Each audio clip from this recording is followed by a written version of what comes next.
إن الحمد لله نحمده ونستعينه ونستغفره ونعوذ بالله من شرور أنفسنا وسيئات أعمالنا. من يهده الله فلا مضل له ومن يضلل فلا هادي له. وأشهد أن لا إله إلا الله وحده لا شريك له، وأشهد أن محمدا عبده ورسوله. يا أيها الناس اتقوا ربكم الذي خلقكم من نفس واحدة وخلق منها زوجها وبث منهما رجالا كثيرا ونساء. واتقوا الله الذي تساءلون به والأرحام، إن الله كان عليكم رقيبا. يا أيها الذين آمنوا اتقوا الله حق تقاته ولا تموتن إلا وأنتم مسلمون. يا أيها الذين آمنوا اتقوا الله وقولوا قولا سديدا يصلح لكم أعمالكم ويغفر لكم ذنوبكم، ومن يطع الله ورسوله فقد فاز فوزا عظيما. أما بعد، فإن أحسن الكلام كلام الله، وخير الهدى هدى محمد صلى الله عليه وسلم، وشر الأمور محدثاتها، وكل محدثة بدعة، وكل بدعة ضلالة، وكل ضلالة في النار. أعاذني الله وإياكم من النار عباد الله. كبيرة من كبائر الذنوب حذر الإسلام منها تحذيرا شديدا، وعدها من أعظم الذنوب عند الله. نذكر أنفسنا بها في خطبة اليوم، ألا وهي السرقة وخطورتها. Watukufu katika imani, dhambi katika madhambi makubwa ambayo Allah tabaraka wa taala ametahadharisha waumini kutokamana na dhambi hiyo. Dhambi katika madhambi yaliyowekwa miongoni mwa madhambi yenye kuangamiza siku ya Kiyama. Dhambi iliyowekwa pamoja na zinaa, pamoja na ulevi, pamoja na ushirikina, pamoja na kuua nafsi isiyokuwa na hatia. Dhambi yenyewe, Waislamu, ni dhambi ya wizi, asarika, wizi. صار شيئا عاديا في حياتنا اليوم. Leo wizi imekuwa ni sehemu katika maisha ya leo. Watu wanaiba kwa kupitia kalamu zao, kwa kupitia maneno yao, kwa kupitia mipango, na hata kutumia silaha, bali na yule mwizi ambaye tunaambiwa katika vitabu vya fiqhi ya kwamba ni yule ambaye anachukua mali isiyokuwa yake, na mali kama ile ni halali ya mwingine, anaichukua ikiwa imehifadhiwa katika hifadhi yake kwa hali ya siri, kwa kujificha. Mwenye mali hana habari, anachukua mali kama hii. Akhdhu mali muhtaram lilghairi fi hirzi lahu ala wajhi alkhufyati min ghairi an takuna lahu shubhatun fiha. Haya maelezo ya ulama wa fiqh wanamueleza mwizi ambaye alidhaniwa ya kwamba ndio mwizi aliyoko, kwamba ni mtu ambaye anachukua mali ya mwingine, halali ya mwingine sio halali kwake, hana haki yeye katika mali kama ile, na mali ile imehifadhiwa, mwenye mali ameweka mahala ambapo panazingatiwa ni sehemu ya kuhifadhi mali, kisha iwaja mtu katika hali ya siri kubwa akachukua haki kama ile ambayo si yake, huyu anaitwa mwizi.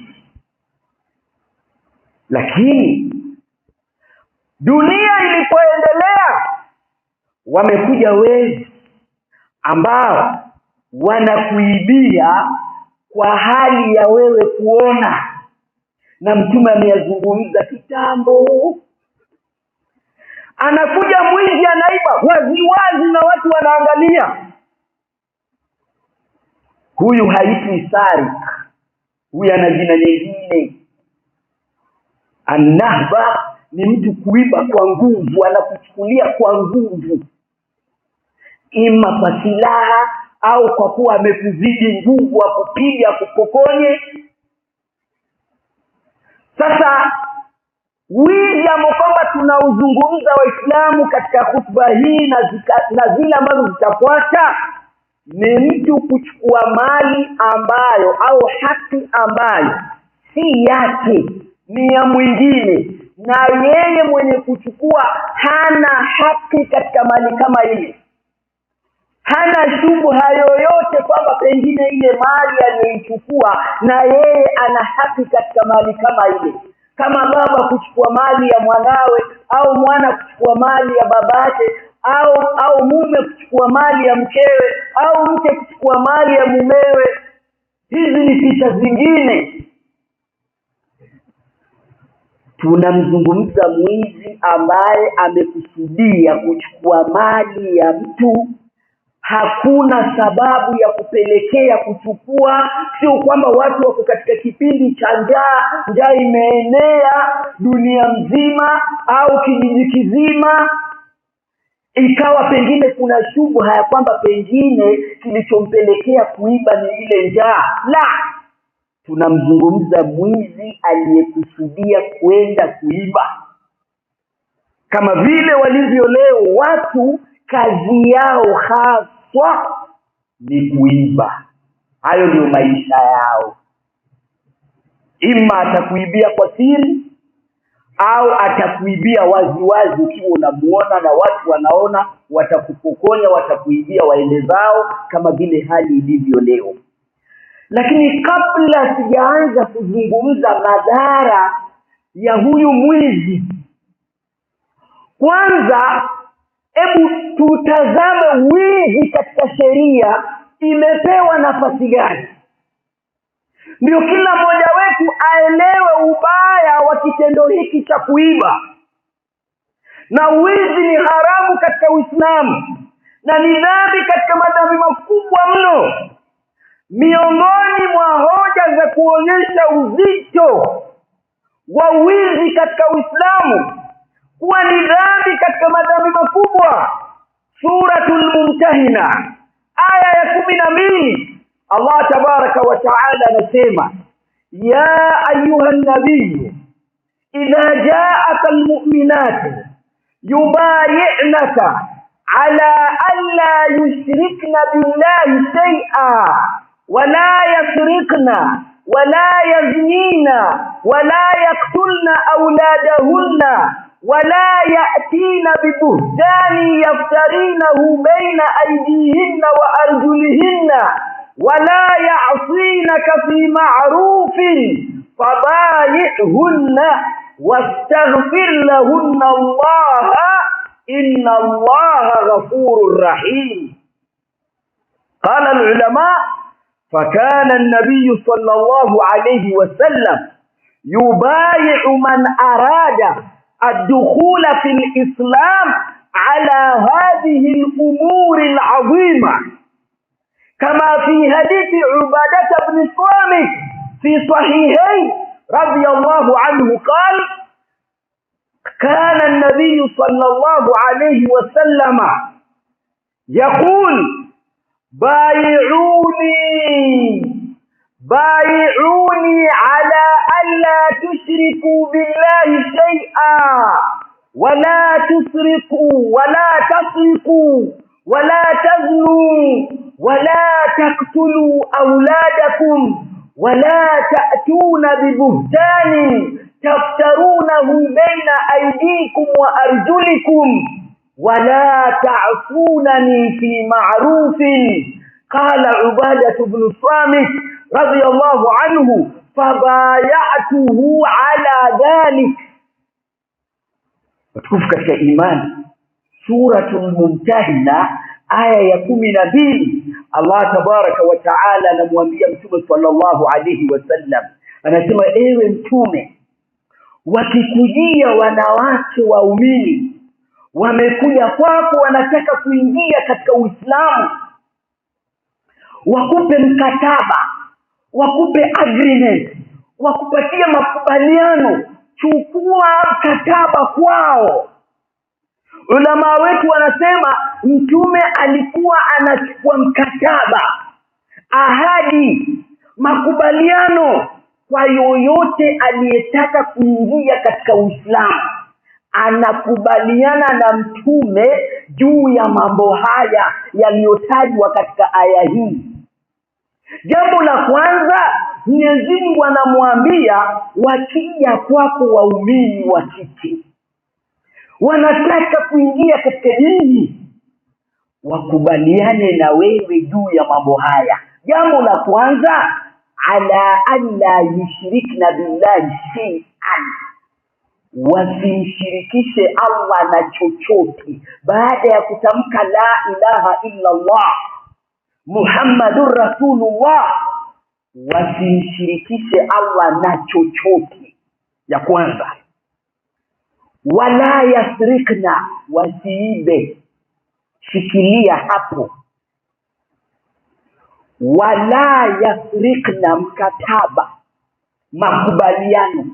Unatoa ahadi kwa Mtume ya kwamba umekubali Uislamu, ndio. Sasa sikiliza, toa ahadi juu ya mambo haya. Yapi?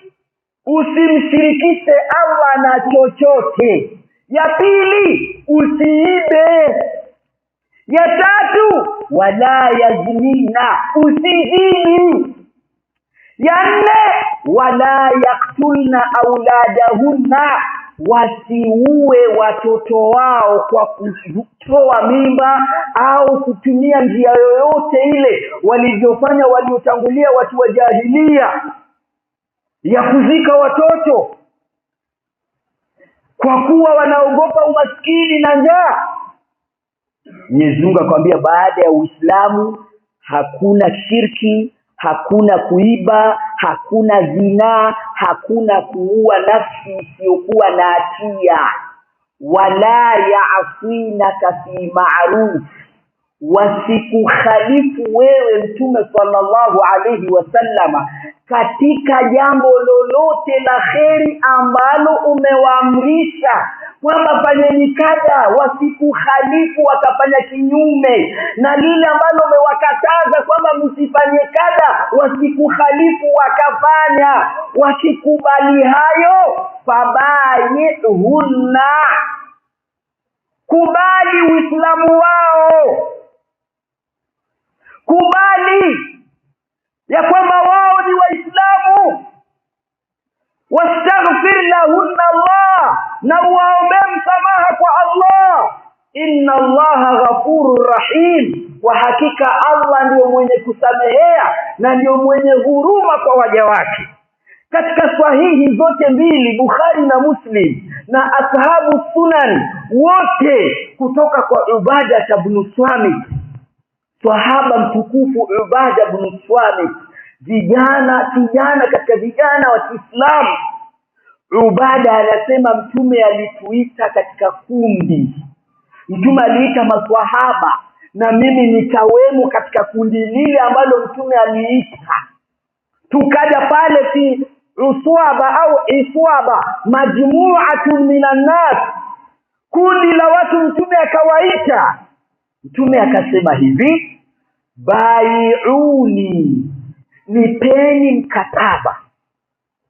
Bai'uni, nataka bai'a, makubaliano, tukubaliane juu ya mambo haya jamani. Yapi? Bai'u. Ubada anasema, hadithi kwa sahihi zote mbili na ashabu sunan wote, Tirmidhi na Nasa'i. Ubada anasema mtume alituita, tulipofika pale alipo akasema, jamani, nataka munipe makubaliano juu ya mambo haya. Yapi? Haya yaliyotajwa katika aya, bai'uni ala alla tushriku billahi shay'an, nataka munipe ahadi ya kwamba hamtomshirikisha Allah na chochote. Wala tasriku, la pili, nataka muniahidi ya kwamba hamtoiba. Wala taznu, ya tatu, munipe ahadi ya kwamba hamtozini. Wala taktulu auladakum, ya nne, nipeni ahadi ya kwamba tokea kuingia katika Uislamu mumewacha kabisa tabia ya kuua. Hakuna tena kuua watoto mlivyofanya katika zama za ujinga kabla ya Uislamu.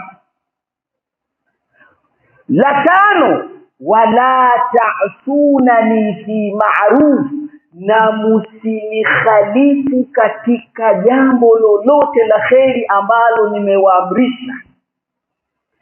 La sita, wala ta'tuna bibuhtani taftarunahu baina aydikum wa arjulikum, musije na urongo na uzushi mkamsingizia mtu, mkaleta uzushi mkubwa, shahada ya urongo ambayo haipo. Yote hayo kwenu ni haramu. Chukweni ahadi katika mambo haya. Buhtani, ulama wanasema ni urongo mkubwa ambayo inamshangaza mwenye kusikia. Yaani mwenye kusikia pia anashangazwa na anapigwa na butwa. Yule aliyesingiziwa anashindwa hata cha kusema, kama vile alivyosingiziwa mama Aisha mke wa Mtume radhiallahu anha kwamba amezini. Hata Mtume mwenyewe jambo hili lilimtia wasiwasi, na mama Aisha mwenyewe alishindwa kuzungumza. Inaitwa buhtani, isman adhima, dhambi kubwa, urongo mkubwa. Na kule kwa wanawake wameambiwa wala ya'tina bibuhtani yaftarinahu baina aydihinna wa arjulihinna. Ulama wanasema yani wasiegemeze mimba kwa baba ambaye si baba yake. Asiseme huyu mtoto ni wa fulani wakati siye. Inaitwa buhtani, urongo mkubwa. Waislamu, ulama wanasema Mtume amechukua bai'a kwa watu wanaotaka kuingia katika dini, wakubaliane naye ya kwamba mambo haya hawatoyafanya. Ubada bin Samit, kijana katika vijana wa Kiislamu. Wewe kijana sikiliza, wewe ambao leo ni mwizi mkubwa, unaibia watu usiku na mchana, kazi yako umeifanya kuishi kwa kuiba. Watu hawana amani, mujitama haina amani, vijana wamejazana barabarani, mitaani, kila kona, na silaha na kila aina ya hali, wako tayari wao kutishia watu na hata kujeruhi watu kwa ajili ya kuwapokonya kile kitu ambacho kwamba wamekichuma cha halali, wametoa jasho yao. Wewe wataka kuchukua rahisi ukatumie.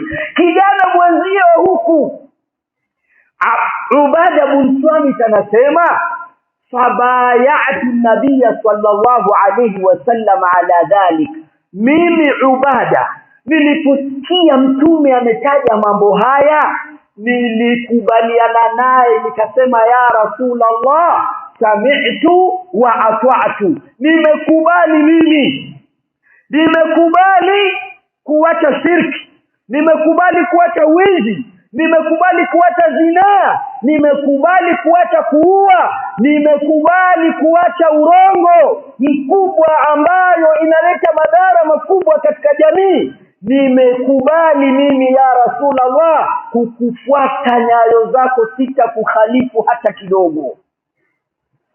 Mimi na wewe tunasemaje? Wenzetu kule wamesema sami'na wa ata'na, tumesikia na tumetii, tumewacha shirki, tumewacha wizi, tumewacha zinaa, tumewacha kuua, tumewacha urongo, tumewacha kumkhalifu mtume. Kaa vizuri, ikague imani yako. Waweza ukaswali miaka yote, ukafunga Ramadhani miaka yote, lakini kumbe wewe hujasalimika hata kidogo kwa haya mambo ambayo watu walichukua mkataba ili Uislamu wao uwe safi. Kumbe wewe umo. Na hadithi haijamalizika. Mtume sallallahu alayhi wasallam, sikiliza wewe kijana, sikiliza wewe mwizi ambayo unawaibia watu kupitia mtandao, kupitia simu yako, kupitia maneno yako mazuri, kupitia kalamu yako, kupitia mbinu yoyote ile, sawa utamwibia kwa siri au utamwibia kwa dhahiri. Sikiliza, Mtume sallallahu alayhi wasallam, maswahaba walizokubali wakamwambia Mtume, tumekubali mambo yote hayo, tumekubali ya Rasulullah. Mtume alisema hivi, faman wafa minkum fa ajruhu ala Allah. Hadithi iko kwa Bukhari. Ya haina kesi hata kidogo, bali ikiwa na kesi story. Anasema faman wafa minkum, maneno ya Mtume, yoyote atakayetekeleza ahadi hii katika nini, mumetoa ahadi, mumechukua mkataba, mumekubaliana na mimi ya kwamba hakuna shirki, hakuna wizi, hakuna zina, hakuna kuua nafsi isiyokuwa na hatia, hakuna kumzulia mtu urongo, hakuna kunikhalifu mimi, mtanifuata.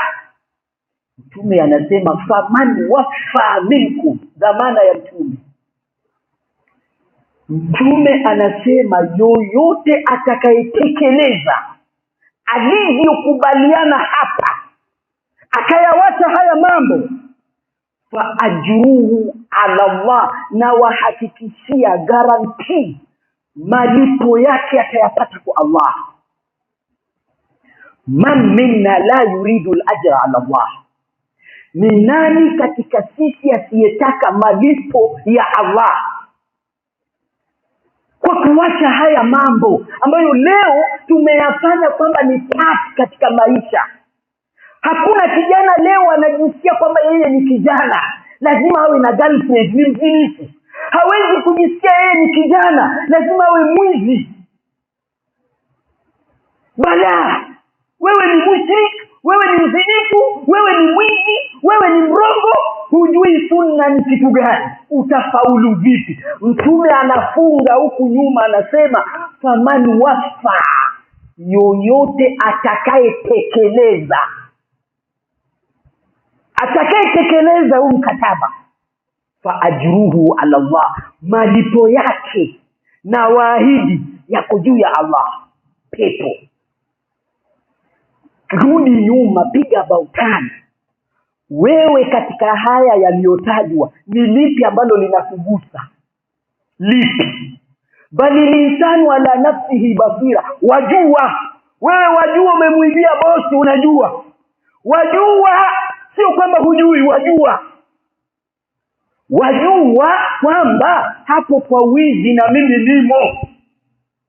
Sasa sikiliza vizuri, na huu ni mukadima kwa sababu ndio naja nikutajie madhara ambayo yanakukodolea macho wewe mwizi. Mtume anasema yoyote atakayetekeleza na waahidi atapata malipo yake kwa Allah.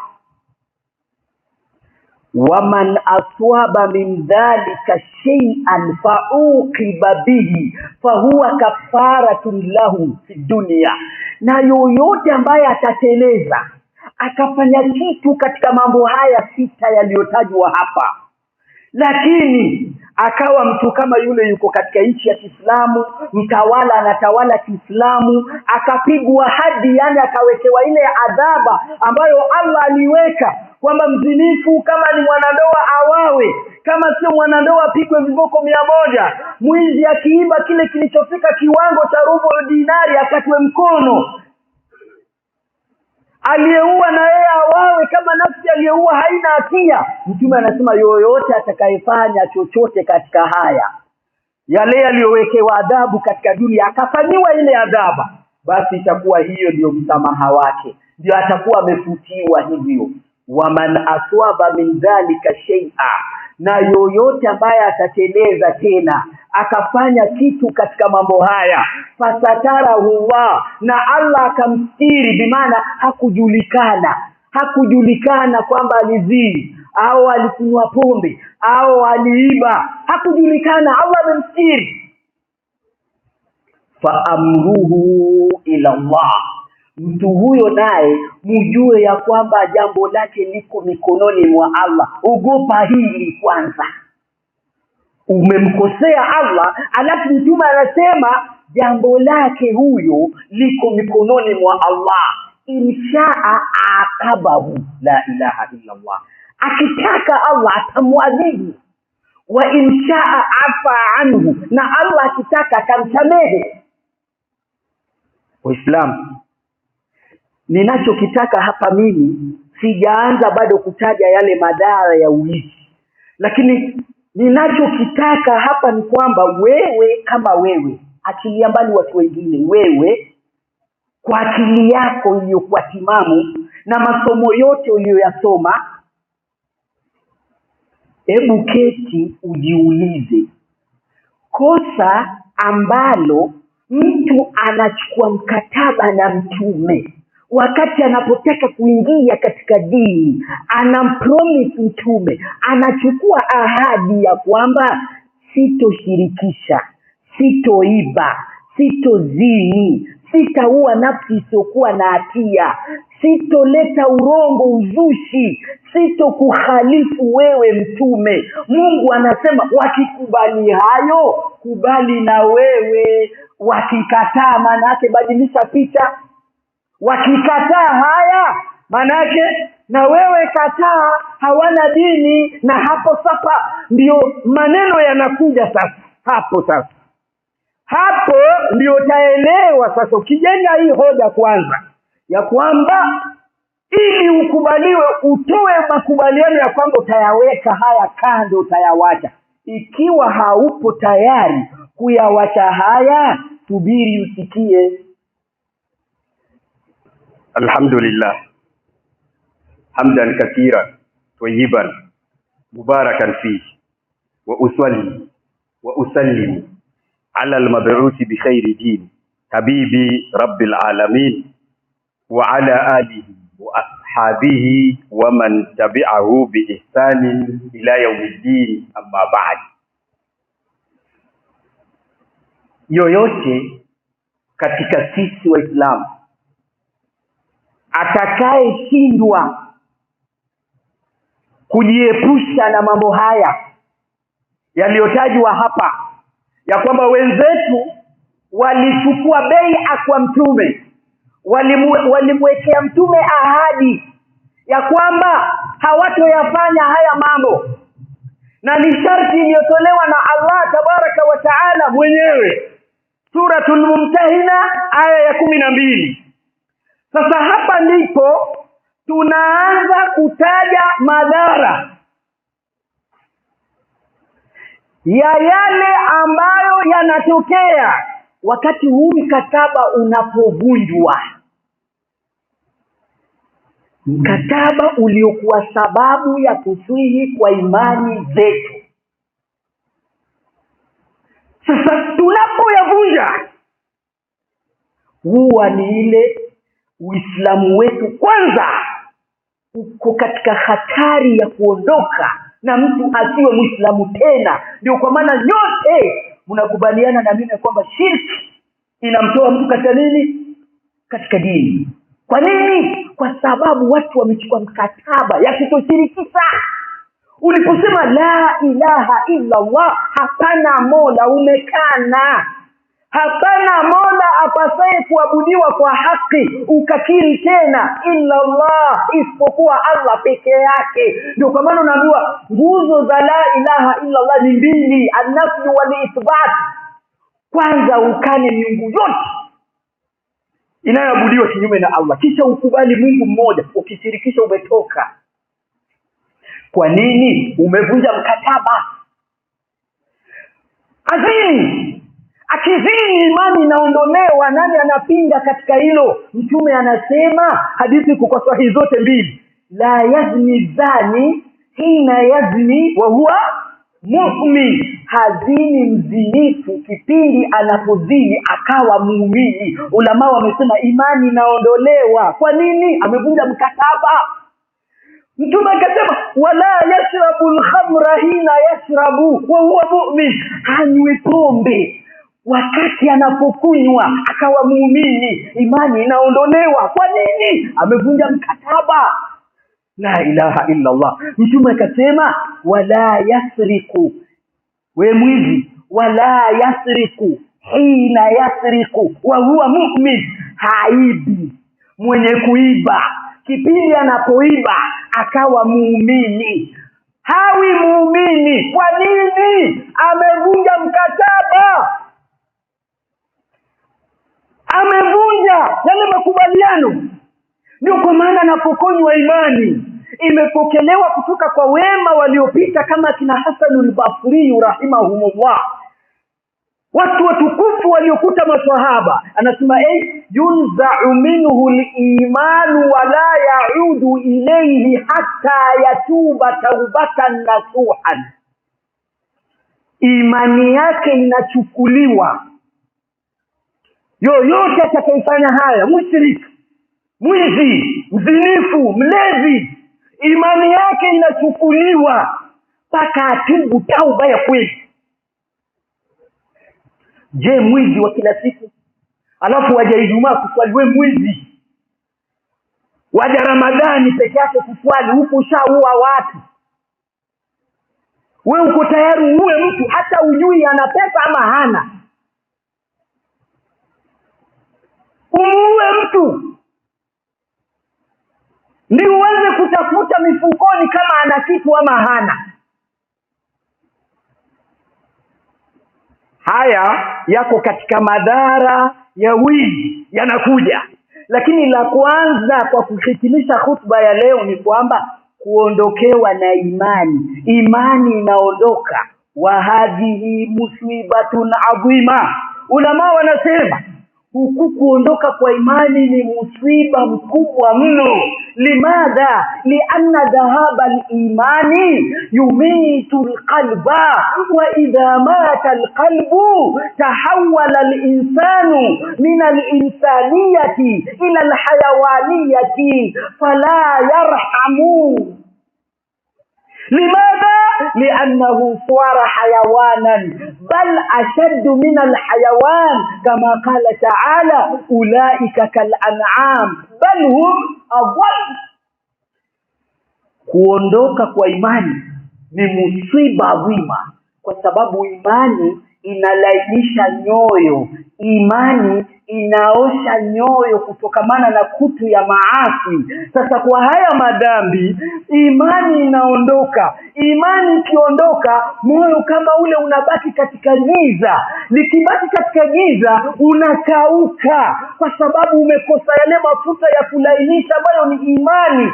Ndio pale wewe unaweza kumshangaa binadamu auwe binadamu mwenzie kisha ampokonye mali yake, kisha achukue mwili wake atupe, kisha apate raha mtu yule na mali kama ile, ameketi wala huku akinywa na anapata raha na nafsi yake imetulia, yule si binadamu. Ni mwanadamu kwa maumbile, lakini ni mnyama ndani. Moyo umebadilika ukawa wa mnyama kwa sababu haina imani. Ule utu binadamu umemuondokea, ile rahma ya huruma ya mtu aliyeumbwa nayo imemuondokea, ndio kwa maana akaweza kufanya kitendo kama kile. Haya ni madhara katika madhara ya wizi na madhambi haya yote makubwa ambayo watu walikuwa wakichukua mkataba juu yake Waislamu. Imani inaondoka, utashindwa kuswali pole pole, zile za swala 5 kwa siku zitakushinda, ima ni kwa sababu ya shirki, au ni kwa sababu ya zina, au ni kwa sababu ya wizi, au ni kwa sababu ya ulevi. Mwishowe pole pole utabaki na Ijumaa, na hiyo Ijumaa pia itafika wakati utakuwa ukija ikiwa iko karibu na ikama, khutba ya malizika karibu na ikama, pole pole paka itafika wakati utawacha kabisa. Kwa nini? Kwa sababu imani imeondoka, unakuwa mzito kweli kweli katika ibada. Hiyo ni adhaba ishaanza tayari hapa duniani. Waislamu, madhara ya wizi yanaendelea katika khutba ambayo yatafuatia, lakini kwa leo weka kwa akili yako mambo mawili: uhatari wa wizi, ya kwamba ni jambo kubwa mno ambayo imewekwa pamoja na uzinifu na ushirikina na kuua nafsi isiyokuwa na hatia na kumkhalifu mtume na kuvua urongo mbaya mno, kama vile mwanamke kusema mtoto huyu ni wa fulani na si wake. Kisha la pili, Waislamu, usisahau ya kwamba kipindi unapoiba imani yako inavuliwa mpaka siku ile utakapoleta tauba ya kweli. Na hiyo tauba ya kweli kuhusiana na wizi hasatan inakushurutisha kuregesha kile ulichokiiba. Tahadhari mambo haya Waislamu. Lakini khutba itaendelea biidhnillah tabaraka wa taala. Inna Allaha wa malaikatahu yusalluna ala nabi ya ayyuhalladhina amanu sallu alayhi wa sallimu taslima. Allahumma salli ala Muhammadin wa ala ali Muhammadin kama sallaita ala Ibrahim wa ala ali Ibrahim innaka Hamidum Majid. Allahumma barik ala Muhammadin wa ala ali Muhammadin kama barakta ala Ibrahim wa ala ali Ibrahim innaka Hamidum Majid. Wa radiyallahu anil khulafa'ir rashidin wa an baqiyati as-sahabati ajma'in. Allahumma fa'izz al-islam wal muslimin wa adhill ash-shirka wal mushrikin wa dammir a'da'aka a'da' ad-din. ربنا آتنا في الدنيا حسنة وفي الآخرة حسنة وقنا عذاب النار. اللهم اغفر لموتانا وموتى جميع المسلمين واشف مرضانا ومرضى جميع المسلمين. اللهم انصر المسلمين المستضعفين في كل مكان. اللهم انصرهم على عدوهم يا رب العالمين. اللهم كن لهم ولا تكن عليهم. اللهم أهلك عدوهم. ربنا تقبل منا إنك أنت السميع العليم وتب علينا إنك أنت التواب الرحيم. عباد الله، إن الله يأمر بالعدل والإحسان وإيتاء ذي القربى وينهى عن الفحشاء والمنكر والبغي يعظكم لعلكم تذكرون. فاذكروا الله العلي يذكركم واشكروه على آلائه يزدكم ولذكر الله أكبر والله يعلم ما تصنعون.